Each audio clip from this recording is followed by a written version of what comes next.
اور یہ ائمہ 11 ائمہ جن میں سے گزر چکے، حضرت امام مہدی نے ابھی تشریف لانا ہے، ان 11 کے بعد جو شخصیت غوثیت کبریٰ کے مقام پر متمکن اور فائز ہوئی ہے، اور جن کی غوثیت کبریٰ کا زمانہ حضرت امام مہدی کے زمانے تک ہے، وہ ہیں حضرت غوث سمدانی، شہباز لامکانی، حضرت شیخ سید عبد القادر جیلانی رحمہ۔ یہ لکھنے والے کون ہیں؟ حضرت مجدد الفسانی۔ اور انہوں نے فرمایا کہ یہ جو باطنی تقسیم ہے، غوثیت کبریٰ کا مقام ہے، یہ قیامت تک حضور اکرم صلی اللہ علیہ وسلم کے اہل بیت اطہار کے نصیبے میں ہے۔ اور آپ مجدد الفسانی، آپ نے فرمایا کہ میں اس مقام میں اور اس نعمت کی تقسیم میں حضرت سیدنا شیخ عبد القادر جیلانی کا نائب ہوں اور قائم مقام۔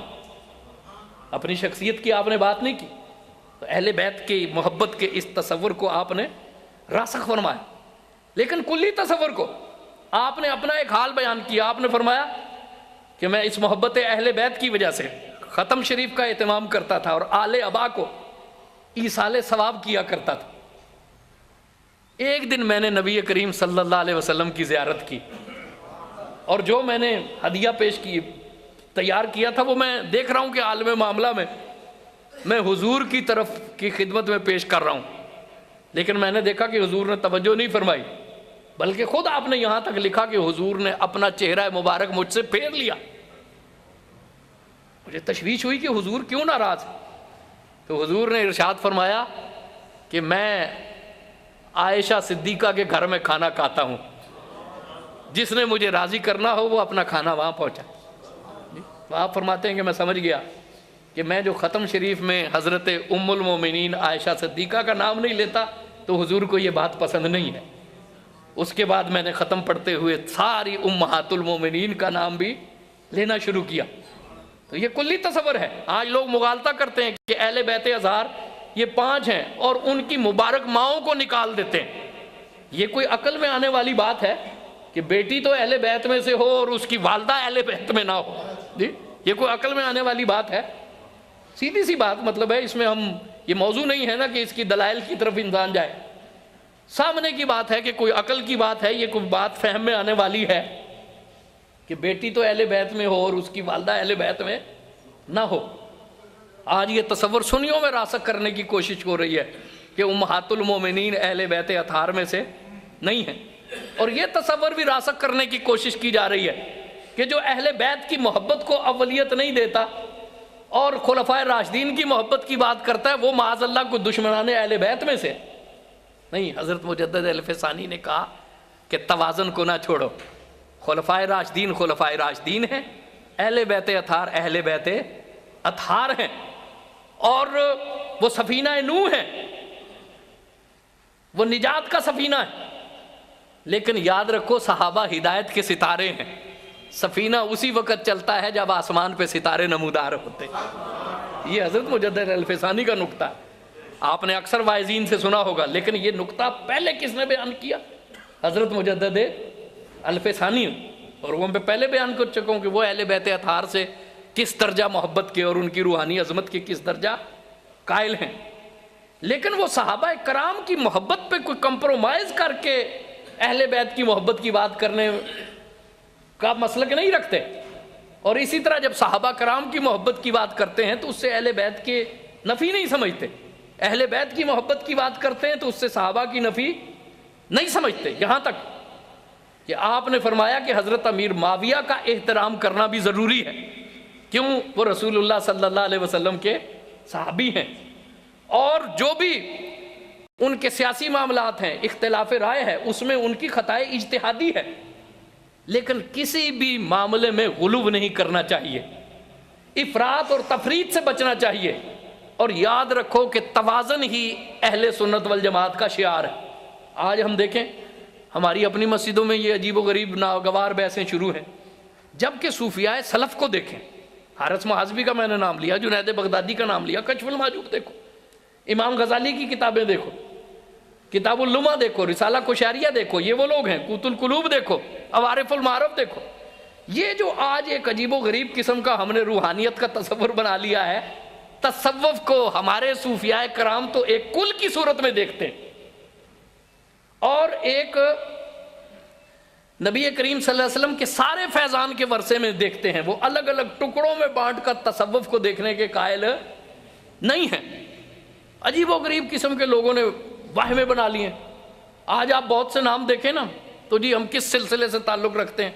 کلندری سلسلے سے تعلق رکھتے ہیں. کوئی اللہ کے بندو، تاریخ کے کسی دور میں کلندری کوئی سلسلہ رہا ہے؟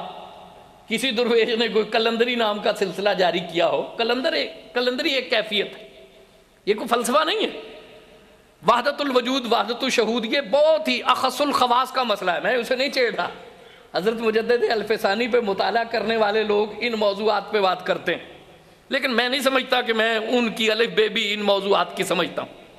لیکن ایک بات یہ کہ یہ درویش کے احوال میں سے ہے، یہ درویش کی منزلوں میں سے ایک منزل ہے، فلسفہ نہیں ہے، معاشرے کا چلن نہیں ہے. مجدد الفسانی کا یہ بہت بڑا کارنامہ ہے کہ انہوں نے کہا کہ تم ظاہر شریعت پہ رہو، یہ درویشوں کے باطنی معاملات ہیں، ان کو عوام الناس میں لا کر دین کا حلیہ نہ بگاڑو. اسی طرح آج کے دور میں جس طرح ان کے دور میں وحدت الوجود کا غلط استعمال ہو رہا تھا نا، آج کے دور میں وہی چیز تصوف میں کلندری کے نام پہ رائج کرنے کی کوشش کی جا رہی. یاد رکھو، کلندری کوئی سلسلہ نہیں ہے، کلندر ایک کیفیت ہے، اور وہ کسی بھی سلسلے کے بزرگ کو وہ کیفیت نصیب ہو سکتی ہے. حضرت لال شہباز قلندر کون ہے؟ ان کا اصل نام ہے عثمان مروندی. یہ شروع کے دور میں تو عثمان مروندی تھے، بعد میں کلوڑا خاندان آیا نا تو اس نے لال شہباز قلندر کے لقب کو زیادہ رائج کیا، اس لیے کہ عثمان نام پہ وہ چیزیں نہیں ہو سکتی جو آج حضرت لال شہباز قلندر سے منسوب کی جا رہی. شاید کہ اتر جائے تیرے دل میں میری بات. حضرت لال شہباز قلندر کا نام عثمان ہی یہ بتا رہا ہے کہ حضرت لال شہباز قلندر کا مسلک اور مذہب کیا تھا. جی، جس کا نام ہی عثمان مروندی ہے، اس کا دین کیا ہے، اس کا نظریہ کیا ہے. اور تصوف میں یہ 4 یار طریقت مشہور. یہ 4 یار کون ہیں؟ حضرت فرید الدین مسعود گنج شکر، حضرت بہاؤدین زکریا ملتانی، حضرت جلال الدین سرخ بخاری اور حضرت عثمان مروندی. یہ 4 یار ہیں، یہ مل کر تبلیغ کیا کرتے تھے، دین پھیلایا کرتے تھے. حضرت فرید الدین گنج شکر اور بہاؤدین زکریا کا جو دوست ہو اس کا مذہب اور مسلک کیا ہو سکتا ہے سارے ہی جان سکتے ہیں. جی، اس وقت کون تھے؟ اس وقت تو سنیوں کے علاوہ کوئی مذہب ہی نہیں تھا. تو یہ کلندری وہ سوروردی سلسلے سے تعلق رکھتے ہیں. کچھ لوگ آج کوشش کر کے ان کے ڈانڈے ایران سے ملانے کی کوشش کرتے ہیں. حضرت بو علی شاہ قلندر کون ہے؟ حضرت بو علی شاہ قلندر کی 2 روایتیں ہیں. ایک یہ کہ وہ حضرت قطب الدین بختیار کاکی کے سلسلے سے منسلک، اور دوسرا یہ کہ انہیں فیضان باطنی حضرت نظام الدین اولیاء سے حاصل ہے. تو وہ چشتی سلسلہ ہے، چشتی نظامی سلسلہ ہے. تو وہ چشتی سلسلے میں قلندر ہے، وہ سوروردی سلسلے میں قلندر ہے. کوئی بھی کسی بھی سلسلے میں ہو، قلندری ایک کیفیت ہے، قلندری ایک سلسلہ نہیں ہے. حضرت غوث علی شاہ قلندر کہتے ہیں کہ قلندر وہ ہوتا ہے جس پہ توجہ اللہ غالب ہوتی ہے، جس میں بے نیازی غالب ہوتی ہے، اور جس کا نقطہ نظر آفاقی ہوتا ہے. یہ ایک کیفیت ہے. یہ کس کو حاصل ہے بھائی؟ یہ کوئی دبال ڈالنے سے یہ کیفیت حاصل نہیں ہوتی، یہ اللہ کا ذکر کرنے سے حاصل ہوتی ہے، یہ اپنے وجود کی نفی کرنے سے حاصل ہوتی ہے. یہ کوئی بھنگ پی لیں نا اور عالم سرمستی میں چلے جائیں اور عجیب و غریب نعرے لگاتے رہیں تو اس سے بے نیازی نہیں پیدا ہوتی، اس سے تو نیاز مندی پیدا ہوتی. جی، جس شخص کو اپنی کیفیت کے لیے چرس کا اور بھنگ کا سہارا لینے کی ضرورت پیش آئے، وہ اس کی توجہ اللہ کیا ہے؟ قلندر تو وہ ہوتا ہے کہ کائنات معدوم ہو جاتی ہے اور اللہ سے اس کی توجہ نہیں ہٹتی. ایک دلچسپ بات، شاید بات کوئی زیادہ خشک موضوع ہو گئے ہیں. حضرت غوث علی شاہ قلندر ہیں، ایک نواب صاحب نے آپ کو پیغام بھیجا کہ حضور آپ پہ جو وقت خاص آتا ہے نا، جس میں آپ کا اللہ سے ڈائریکٹ معاملہ ہو، ایک کیفیت آپ کو نصیب ہو، تو مجھ خادم کی خواہش یہ ہے کہ اس وقت خاص میں آپ مجھے بھی دعا سے یاد فرمائیں.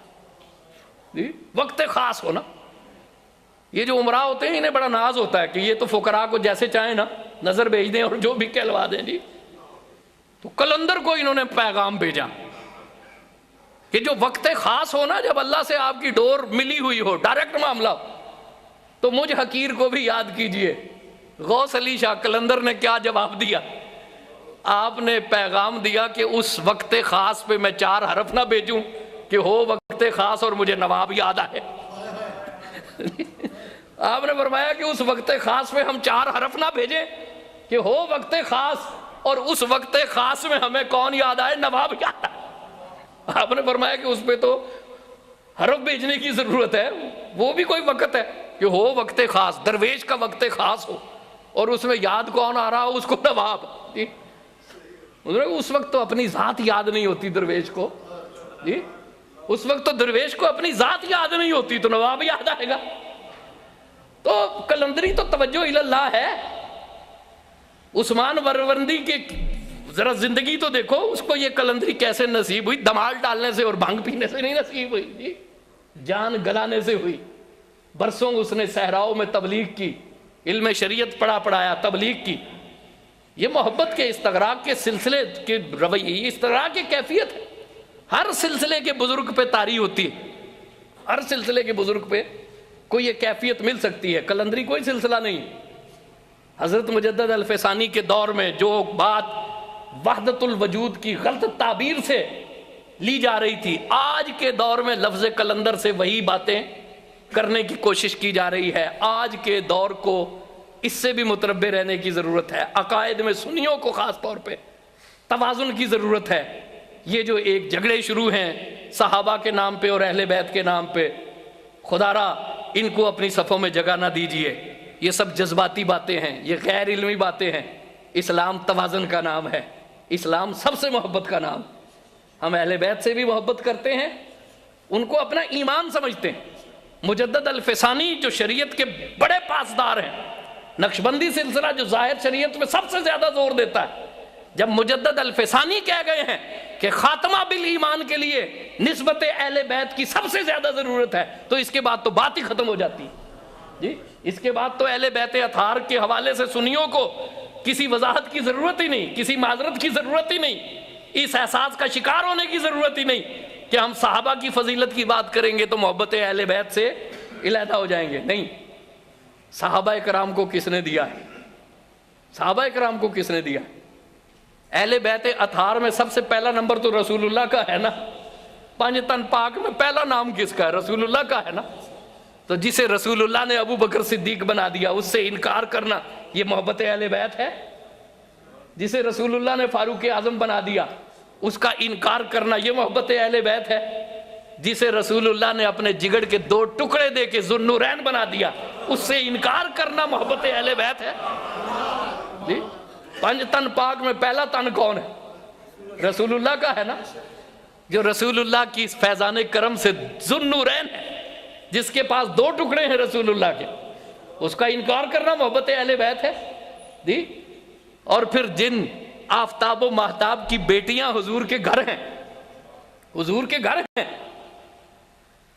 امہات المومنین حضرت عائشہ صدیقہ اور حضرت ام المومنین حفصہ، یہ اہل بیت میں سے نہیں ہے؟ تو جن کی بیٹیاں اہل بیت کرام کا حصہ ہیں، ان کی عظمت اور فضیلت سے انکار کرنے سے کیا محبت اہل بیت ثابت ہوتی ہے؟ جی خدا را اس تفریق کو اپنے حلقوں سے، یہ بہت بڑا المیہ ہے، بہت بڑا المیہ ہے۔ پتہ نہیں وہ کیسے اہل علم ہیں، پتہ نہیں وہ کون سے ارباب دانش ہیں جو اہل سنت والجماعت کے مسلمات کو آج جو ہے وہ ابہام کا شکار کر رہے ہیں۔ یاد رکھو، سنیت توازن کا نام ہے، سنیت اعتدال کا نام ہے، سنیت افراط اور تفرید کا نام نہیں ہے۔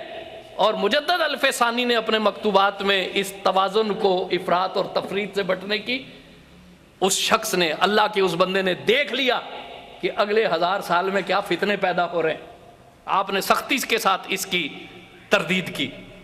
بہت سی باتیں ہیں، اب آپ بھی پتہ نہیں صبر جو ہے، اور دیکھو کہ انہوں نے اس کو اجاگر کیا کہ شریعت، طریقت، حقیقت کوئی الگ الگ چیز نہیں ہے۔ جب تم شریعت پہ ثابت قدم ہو جاؤ گے، اللہ تمہیں باطن میں اجر دے گا، وہی طریقت ہے۔ اللہ باطن کے راز تم پہ آشکار کرے گا، وہی حقیقت ہے۔ لیکن اس کی بنیاد کیا ہے؟ شریعت۔ اگر شریعت کا راستہ چھوڑ دو گے تو نہ تمہیں طریقت حاصل ہوگی، نہ تمہیں حقیقت حاصل ہوگی، کیونکہ راستہ یہ میں نے ضیاء الامت پیر محمد کرم شاہ الازہری سے پوچھا کہ تصوف کیا ہے؟ آپ نے ارشاد فرمایا کہ جب علم عمل ہو جائے اور کال حال ہو جائے تو یہ تصوف ہے۔ جب علم عمل ہو جائے اور کال حال ہو جائے تو یہ تصوف ہے۔ یہ نہیں کہ شریعت الگ ہے، طریقت الگ ہے، نہیں، علم۔ آج ہمارا المیہ کیا ہے کہ ہم یہ سمجھتے ہیں کہ علم اور چیز ہے، محبت اور چیز ہے۔ علم کا راستہ تصوف کے راستے سے الگ ہے۔ نہیں، کسی جاہل کو تو فقیری کی اجازت ہی نہیں تھی۔ مجدد الفسانی کا آغاز کیا ہوا؟ علم انہوں نے پڑھا، علم پڑھانا شروع کیا۔ ابو الفضل اور فیضی بہت بڑے نام تھے، وہ اپنے برابر کسی کو سمجھتے ہی نہیں تھے، لیکن جس شخص کی بارگاہ میں وہ بھی دست بستہ ہو جاتے تھے اس کا نام ہے مجدد الفسانی۔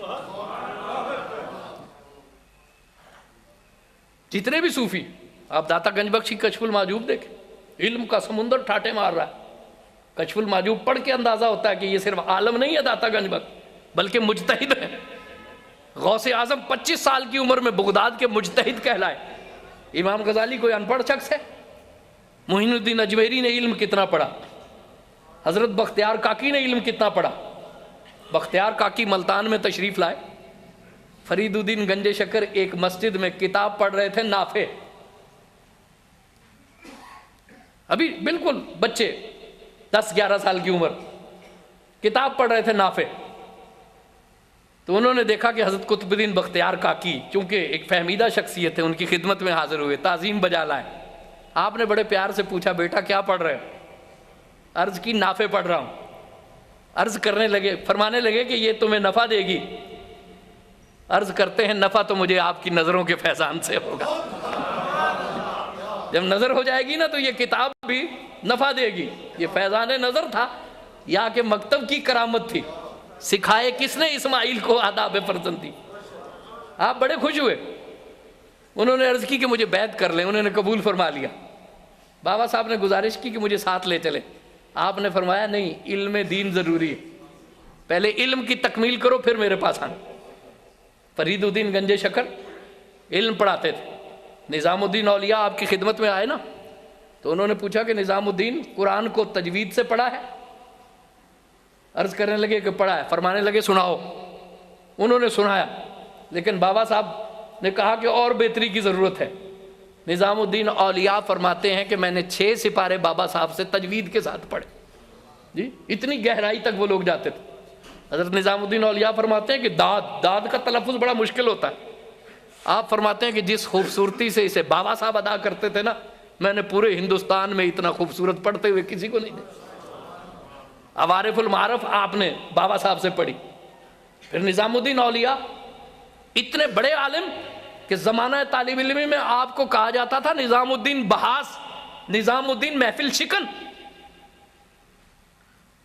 آپ نے حضرت امیر خسرو کو کہا کہ جو درویش ہمارے تربیت یافتہ ہیں نا، ان کی ایک فہرست بناؤ تاکہ ہم انہیں خلافت دیں اور ڈیوٹیاں دیں۔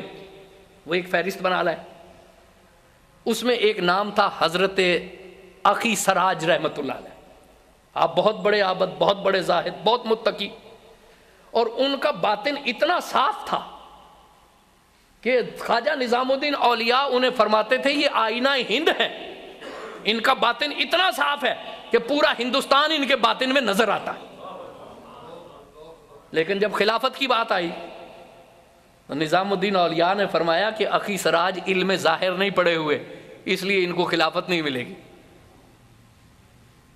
آپ کے خلیفہ بڑے مبارک مردید فخر الدین زرادی، انہوں نے کہا جی حضور مجھے 3 مہینے کی مہلت دے دیں، بعض روایات میں 6 مہینے آتا ہے، میں انہیں علم پڑھاتا ہوں، اس کے بعد آپ جو مسئلہ چاہیں ان سے پوچھ لیں۔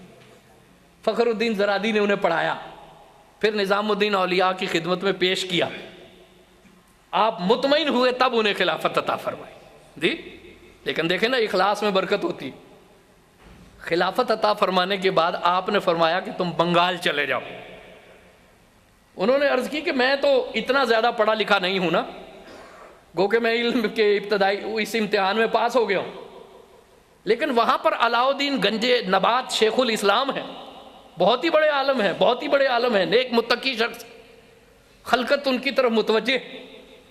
تو میں درویش اتنے بڑے عالم کے سامنے جا کر کیا لوگوں کو تلقین کروں گا؟ وہاں پر تو علاؤ الدین گنج نبات ہے۔ حضرت نظام الدین اولیاء نے فرمایا کہ میں نے علاؤ الدین گنج نبات کو بھی تمہاری غلامی میں دے دیا۔ کیوں؟ نظر ہو گئی تھی نا، اخلاص قبول ہو گیا تھا، اللہ نے بات علم لدنی کے دریچے کھول دیے تھے۔ پھر وہ بنگال میں گئے، جیسا کہ محبوب الہی نے فرمایا تھا، علاؤ الدین گنج نبات ان کے مرید ہوئے، اور پھر اس سلسلے میں علم پتہ ہے کیا چلا؟ مخدوم محمد اشرف جہانگیر سمنانی، اپنے وقت کے جید ترین عالم، وہ علاؤ الدین گنج نبات کے خلیفہ ہوئے، اور کچھوچا شریف حضرت مخدوم اشرف جہانگیر سمنانی کی خانقاہ ہے نا، کچھوچا شریف کی خانقاہ میں آج بھی محدث پیدا ہو رہے ہیں اور مفتی پیدا ہو رہے ہیں۔ علم کو ضروری سمجھا گیا۔ مجدد الفسانی نے علم یہاں تک آپ کا تھا کہ آپ علم کلام میں مجتہد کے مقام پر گردانے جاتے تھے، علم میں انہیں درجہ اجتہاد حاصل تھا۔ ان کے مکتوبات دیکھو، تفسیر کے نکات دیکھو، فقہ کے نکات دیکھو۔ آج کا المیہ کیا ہے کہ خانقاہوں سے علم رخصت ہو رہا ہے، ہم سمجھتے ہیں کہ علم کی ضرورت نہیں ہے۔ مجدد الفسانی نے شریعت، طریقت، حقیقت کو الگ الگ پیش کرنے کی بجائے یہ تصور دیا کہ جہاں علم نہیں ہے وہاں پر، جہاں علم شریعت نہیں ہے، جہاں دین کا ادراک نہیں ہے، سنت رسول سے شناسائی نہیں ہے، وہاں نہ کوئی طریقت ہے اور نہ وہاں کوئی حقیقت ہے۔ حضرت مجدد الفسانی کی شخصیت بڑی وسیع تناظر کی شخصیت ہے، جیسا میں نے کوشش کی کہ میں پتہ نہیں کیا باتیں کرتا رہا، اللہ تعالیٰ مجھے معاف فرمائے۔ اور یہاں پہ اہل علم تشریف لاتے رہتے ہیں، اللہ تبارک و تعالیٰ کی توفیق سے آپ انہیں سنتے رہتے ہیں۔ میں نے جو کچھ کہا اللہ تبارک و تعالیٰ مجھے بھی اس پہ عمل کی توفیق عطا فرمائے اور اسے سمجھنے کی توفیق عطا فرمائے۔ وما علینا الا البلاغ۔